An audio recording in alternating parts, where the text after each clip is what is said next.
Hello, ladies and gentlemen. So, I have the first of a series of matches that will be against 10 Viv Man right here.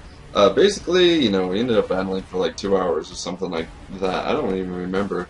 It was quite a while, and I'm not sure if I'm just gonna upload them back to back on each day or if I'm going to spread them out at this point. So, just keep checking my channel for the rest of those battles as they will eventually get out. And we'll see if they're back-to-back or if they end up, being spread apart by, like, randomized and Nuzlocke episodes. But, this first battle I was trying to find a suitable replacement for Nidoqueen since, Nidoqueen got, tier bumped. So, I was trying to see if RU Hail was still a possible thing in this battle. So, we'll see if that ends up working or not. I mean, it might not. I'm going to off with my Snover, though, just to go ahead and get up the Hail. Because, why not? Gonna go for a substitute as he goes for the Stealth Rocks. And, basically, I'm behind a substitute now, and he might be fearing a grass move or something along those lines.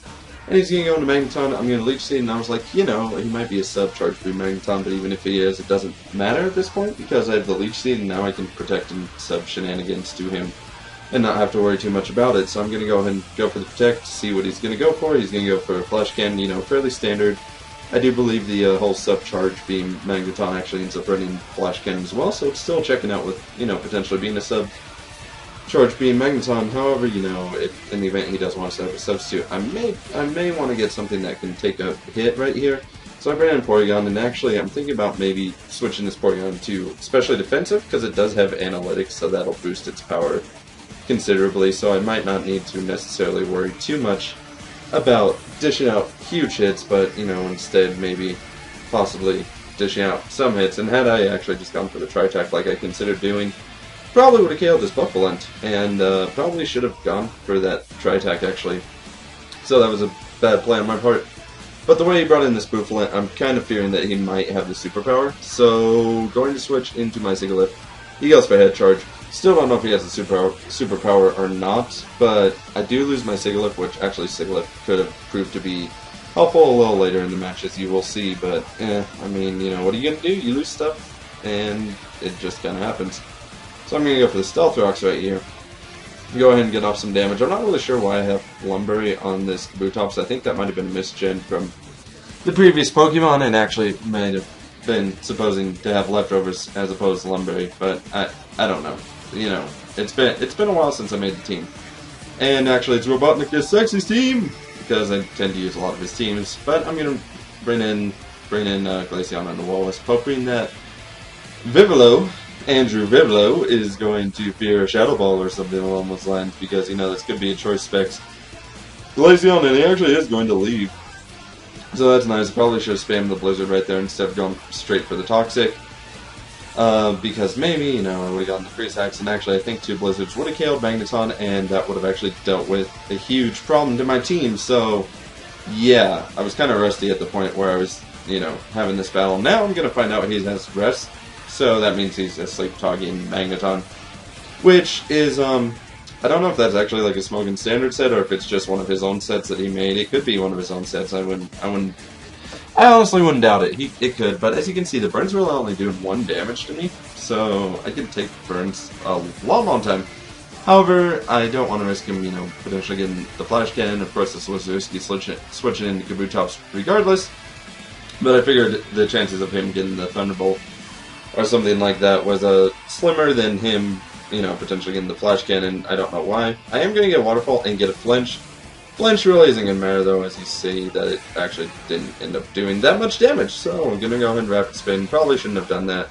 And I'm going to end up taking a Thunderbolt and losing my Kabutops early. So, I lose my Stealth Rocker as well as my Rapid Spinner, which is highly unfortunate, actually. So now I'm going to bring in Gallade, and honestly, this Gallade might be changed a bit. I just went with Robotnik is Sexy standard for the Gallade, and actually I probably, honestly, should have gone with just max attack, max speed, but, whatever. This is the Pokemon that definitely is supposed to have Lumberry, although, the Kabutops maybe was supposed to have leftovers. It might have been supposed to have Lumberry as well, but, I'll have to go back and check on that, but I am going to get burned. It's not going to matter. I do miss the Zen Headbutt, though, which actually does kind of matter, because I think it would be a 2-hit KO thanks to hail damage if I got max damage both times, which was, you know, a huge risk. It does a pretty good chunk right there, actually. And I'm like, okay, maybe I can kill this thing.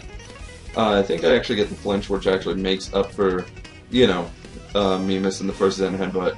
Then going over his Zen headbutt. He is going to miss a Will-O-Wisp, so at this point he was like, okay, GG, you know. Basically, Gallade's going to end up sweeping my team, and there's nothing I can do about it. So right here I'm going to go for Shadow Sneak, because, you know, not max speed. Had I been max speed, it actually would have been interesting to see if I would have outsped Medicham, because I need to actually look at both of their speed. The speed ties right there. I actually might end up outspeeding Medicham. That might be a possibility, so I might need to check into that, because then I could just spam Zen Headbutt, which arguably would have probably KO'd the Medicham. And, well, Omastar's going to show up. Probably should have gone for the Shadow Sneak here, but I thought maybe this thing's going to be slower than me. I don't know, but yeah, it doesn't end up being slower than me, which is disappointing. So, unfortunately, I lose my Gallade.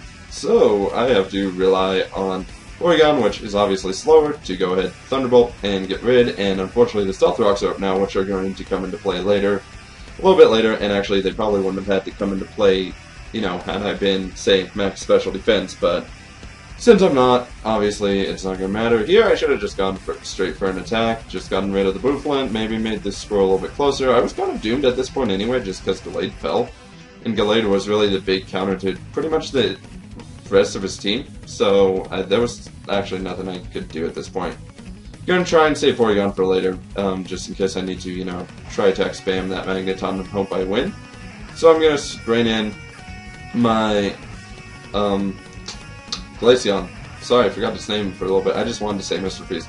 But I'm gonna bring in my Glaceon, and then now I'm gonna try and pull a little bit of shenanigans and hope I can maybe get triple protect. So let's see if this works. I'm going to get the first protect. Okay, yeah, first protect's pretty much guaranteed right there. Second protect's not exactly guaranteed. I think it's down to like 70% or 50%, something like that. So I go for the second protect.